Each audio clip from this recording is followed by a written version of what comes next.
అందరికీ నమస్కారం. నా పేరు Archana. Welcome to mysterious stories. ఈరోజు కథ నువ్వే నా శ్వాస. ముహూర్తం టైం దగ్గర పడుతోంది. విరాట్ అతనికి తెలిసిన ప్లేస్లన్నీ వెతుకుతున్నాడు.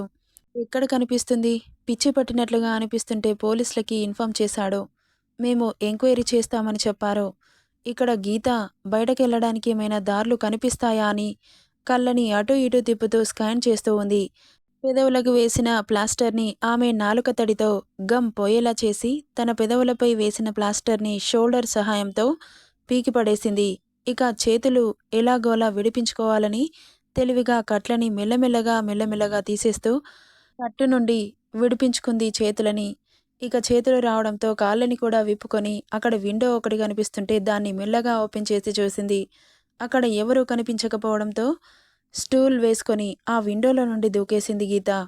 అమ్మయ్య అని అనుకునేలోపే రౌడీలు ఆమెను చుట్టుముట్టారు.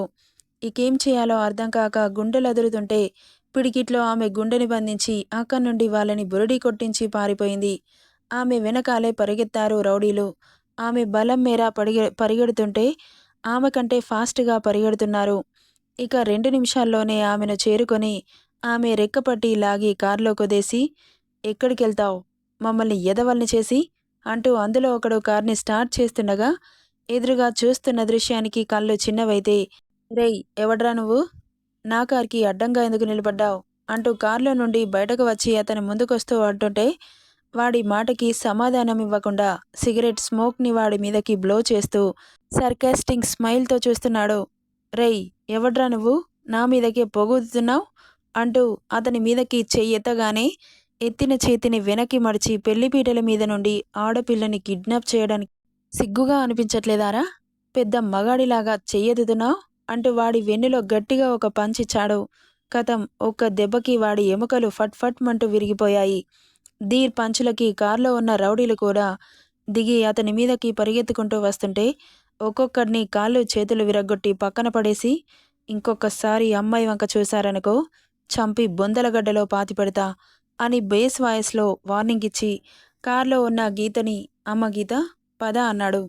నోరు తెరుచుకొని హీరో బాబుని చూస్తూ ఉండిపోయింది. ఏమైంది అలా చూస్తున్నావు, పద అంటూ గీత చెయ్యి పట్టుకుని తన కార్లో కూర్చోబెట్టుకొని అక్కడి నుండి రయ్యమనిపించాడు. అతన్నే రెప్ప వేయకుండా చూస్తోంది గీత. ఇక మండపం రావడంతో కారాపి ఆమెను తీసుకొని లోపలికెళ్లాడు Dhir.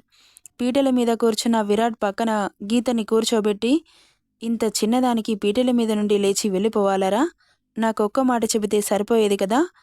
థ్యాంక్యూరా, thank you very much. Friends మధ్యలో థ్యాంక్స్లు సారీలు ఉండకూడదు. సంతోషంగా పెళ్లి చేసుకో అంటూ చిన్నగా నవ్వి కిందకి వచ్చి సీత పక్కన కూర్చున్నాడు. ధీర్ని రెప్ప వేయకుండా చూస్తున్న గీతని చూసి, ఏంటి అలా చూస్తున్నావు, అతను మీ ఫ్రెండా? అవును. నాకెప్పుడు పరిచయం చేయలేదెందుకు? పెళ్ళికి వస్తారుగా, అప్పుడు ఇంట్రడ్యూస్ చేద్దామనుకున్నాను. కానీ నేను చేసే కంటే ముందే వాడే నిన్ను పరిచయం చేసుకున్నాడు. Really great, real hero. తెలుసా, మీ ఫ్రెండ్ అసలు ఒక్కొక్కడిని ఎలా ఇరగదీశాడంటే మాటల్లో చెప్పలేను అని పొగుడుతుంటే, హలో పాప, కాసేపు ఆపుతావా, ఈరోజు మన పెళ్ళి ముచ్చట్లన్నీ తర్వాత చెబుదావు అంటుంటే నీకు కుళ్ళు కదా అని మూతి బిగించి చూస్తూ ఉంది అతన్ని. అయినా నిన్నెవరు కిడ్నాప్ చేశారే? మేమే కిడ్నాప్ చేస్తున్నామని నాకు పేరు చెప్పి కిడ్నాప్ చేస్తారా? ఏమో నాకేం తెలుసు ఎవరు కిడ్నాప్ చేశారో ఏంటో. బాబు, అమ్మాయి తలలో జీలకర్ర బెల్లం పెట్టండి, అమ్మ మీరు కూడా అంటూ ఇద్దరి చేతిలో జీలకర్ర బెల్లం పెట్టాడు పంతులు గారు. ఇక బాజా భజంత్రీలు మోగుతుంటే ఇద్దరు జీలకర్ర బెల్లం పెట్టుకుని సన్నికళ్ళు తొక్కించి మాంగళ్యధారణ జరిపిస్తాడు. ఇక అందరి అతిథుల సాక్షిగా అగ్ని సాక్షిగా విరాట్ గీత మెడలో 3 ముళ్ళు వేశాడు. వాళ్ళ ఆశీర్వాదాలు అక్షంతల రూపంలో వాళ్ళ మీద పడుతుంటే గీత సంతోషానికి అవధులు లేకుండా పోయాయి. తాలికట్టి పాపిట్లో సింధూరం దిద్ది నుదిటిన ముద్దు పెట్టి, ఐ లవ్ యు గీత అంటూ ఆమె కళ్ళలోకి చూడగానే నీళ్లు కుండలుగా తలపిస్తున్నాయి ఆమె కళ్ళు. ఏడ్వకు అన్నట్లు కళ్ళార్పి చిన్నగా నవ్వి ఆమె పక్కన కూర్చున్నాడు విరాట్. ఇక మాంగళ్యధారణ పూర్తవడంతో సప్తపది తలంబ్రాలు కార్యక్రమం కూడా పూర్తయిపోయింది. ఆ ఇద్దరి జంటని రెప్ప వేయకుండా చూస్తుండిపోయారు అతిథులంతా. ఇక గెస్ట్లందరూ మ్యారేజ్ విష్ చేస్తూ వాళ్ళతో పాటున తెచ్చిన గిఫ్ట్లని వాళ్ళ చేతిలో పెడుతూ గుర్తుగా ఫొటోస్ దిగి లంచ్కెళ్ళిపోయారు. ఇక ధీర్ సీత చెయ్యి పట్టుకొని విరాట్ దగ్గరికి వెళ్ళగానే ధీర్ని గట్టిగా హత్తుకున్నాడు విరాట్. గీత, వీడు నా ఫ్రెండ్, బెస్ట్ ఫ్రెండ్, చెడ్డీ ఫ్రెండ్, రామ్ రణధీర్. సీత, చెప్పాను కదా అంటుంటే సీతని చూసి నమస్తే అక్క అనింది గీత.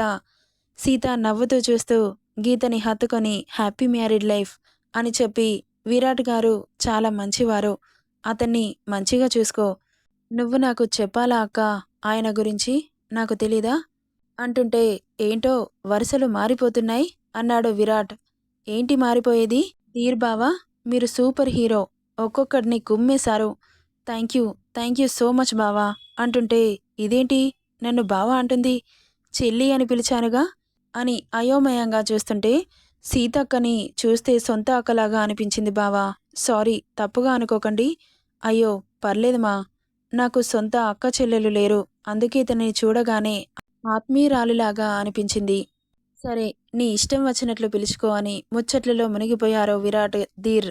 ఇక్కడ సీత గీత కూడా అమ్మ సీత అంటూ పరిగెత్తుకుంటూ వచ్చింది కుసుమ. ఆంటీ, ఇలా ఉన్నారు అని ఎగ్జైటింగ్గా కుసుమని హత్తుకుంది. చాలా బాగున్నాను, నాకు చాలా సంతోషంగా ఉందంటీ. విరాట్ గారు ఇంత త్వరగా పెళ్లి చేసుకుంటారనుకోలేదు. అవునమ్మా, నేను కూడా అనుకోలేదు అంటూ కబుర్లు చెప్పుకున్నారు. హలో అక్క, ఇక్కడ నేను ఉన్నాను, మర్చిపోయారా అని మూతి ముడిచి అంటుంటే ఏం మర్చిపోలేదు కానీ సీత చాలా రోజుల తర్వాత కలిసింది, అందుకే తనతో మాట్లాడుతున్నాను. ఇక ఎవరి ముచ్చట్లలో వారు మునిగిపోతే ఆఫ్టర్నూన్ లంచ్ టైం దాటిపోవడంతో వీళ్ళని లంచ్కి పిలిచారు. అందరూ డైనింగ్ హాల్ వైపు అడుగులేశారు. గీత, విరాట్కి తినిపించు. విరాట్ గారు, మీరు కూడా మా చెల్లికి తినిపించండి అనింది సీత. ఇక సిగ్గుతో ఒకరికొకరు తినిపించుకున్నారు. ధీర్ సీత లంచ్ పూర్తవడంతో ఇక మేం వెళ్తాంరా. ఏంటి వెళ్ళేది, అస్సలు వెళ్ళకూడదు, పెళ్లి పనులు ఎక్కడివక్కడ పూర్తయ్యే వరకు అంటుంటే వద్దురా, ఆఫీస్లో చాలా పనులున్నాయి, మళ్ళీ వస్తాంగా రిసెప్షన్కి, ఇక్కడే పూర్తిగా ఉండడం కుదరదు, ప్లీజ్ అర్థం చేసుకో. నీ పెళ్లి కార్యక్రమాలు పూర్తయ్యే వరకు మేము వస్తూనే ఉంటాం, చాలా దూరంలో ఏం లేముగా అన్నాడు ధీర్. కనీసం సీతనైనా ఉంచరా. ఏమో, తనిష్టం అని చెప్పి అక్కడి నుండి వెళ్ళిపోయాడు. వెళ్తున్న అతన్ని అలాగే చూస్తుంటే సీత, నువ్వుండొచ్చు కదా అన్నాడు విరాట్. కుసుమ కూడా అవునక్క, నువ్విక్కడే ఉండు, పెళ్లి కార్యక్రమాలు పూర్తిగా అయ్యే వరకు అంటుంటే ఉండాలనుంది, కాకపోతే ధీర్ ఏం చెప్పకుండా వెళ్ళిపోవడంతో ఏమైనా అనుకుంటాడేమో అని భయం వేస్తుంది. నేనిప్పుడే వస్తాను అంటూ ధీర్ దగ్గరికెళ్ళింది. ఏంటి, మీరు నన్ను అలా వదిలేసి వచ్చారు? వాళ్ళుండమని చెబుతున్నారుగా, ఏం చెప్పొచ్చావ్ అన్నాడు. ఇంకేం చెప్పలేదండి, మిమ్మల్ని అడిగి వెళ్దామని వచ్చాను. అదేంటి, నీకు ఉండాలనిపిస్తే ఉండు, నాతో ఏంటి నీకు? అలా మాట్లాడతారేంటి? మీ పర్మిషన్ లేకుండా నేను ఉంటానా? ఉంటానని నీ మనసులో ఉన్నప్పుడు ఇంకా నా పర్మిషన్ ఎందుకు? సరే, నేను వెళ్ళిపోతున్నాను అని చెప్పి అక్కడి నుండి కారులో కూర్చుంటుంటే అతని చేయి పట్టి ఏంటి మీరు ఇలా మాట్లాడతారు? వాళ్ళంతా రిక్వెస్ట్ చేస్తుంటే ఉండాలనిపించదా? అందుకే కదా నేను వెళ్ళిపోతున్నాను. ఇప్పుడేం చేయాలో చెప్పండి. సీత, నీకేం చేయాలనిపిస్తే అది చెయ్యి, నేను వెళ్తున్నాను, బాయ్ అని చెప్పి అక్కడి నుండి వెళ్ళిపోయాడు. ఇదిగో ఇలాంటి బాపతు మా ఆయన కూడా. వెళ్తున్న భర్తని చూసి బిక్కమొహం వేసుకొని చూస్తూ ఉంది. అసలు ఈయన ఏంటి, ఉండమన్నట్లా లేక రమ్మన్నట్టా? ఏది క్లారిటీ లేకుండా చెప్పి వెళ్ళిపోయాడు. నా ఇష్టానికి ఉండమంటున్నాడు కానీ ఎందుకలా అలిగి వెళ్ళిపోయాడు? బాబోయ్, ఇప్పుడు నేనేం చేయాలి అని తల పట్టుకొని అటూ ఇటు తిరుగుతుంటే వచ్చింది కుసుమ, సావిత్రి. ఏమైంది సీత, చాలా టెన్షన్గా కనిపిస్తున్నావు? ఏం చేయమంటారు అత్తయ్య, మీ అబ్బాయి నన్ను ఉండమని చెప్పాడో వద్దని చెప్పాడో అర్థం కాకుండా చెప్పి వెళ్ళిపోయాడు.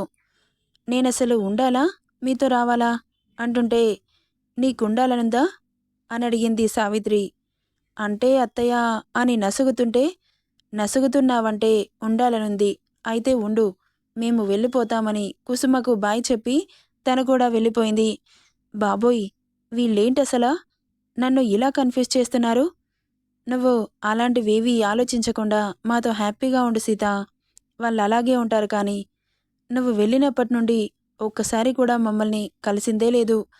ఇప్పుడు మాత్రం నిన్ను వదిలిపెట్టాం, నువ్వు మాతో పాటు ఉండాల్సిందే అంటూ సీతని లాక్కుపోయింది. అక్క, బావగారుండమన్నారు కదా, అమ్మయ్య అనుకుంటూ సీతని తన పక్కనే కూర్చోబెట్టుకొని ముచ్చట్లు చెబుతూ ఉంది గీత. మనిషి అక్కడ ఉంది కానీ మనసు మాత్రం అతని మీదే ఉంది. ఉండమని సంతోషంగా చెబితే హ్యాపీగా ఉండునేమో గాని అతను ఏం చెప్పకుండా వెళ్ళిపోయాడని మనసు పరిపరి విధాలా అతని గురించి ఆలోచిస్తూ ఉంది. గీత మాత్రం తన నోటికి రెస్ట్ అనేది లేకుండా ముచ్చట్లు చెబుతూనే ఉంది. అవి సీత బ్రెయిన్‌కి ఎక్కట్లేదని పాపం తెలీదు.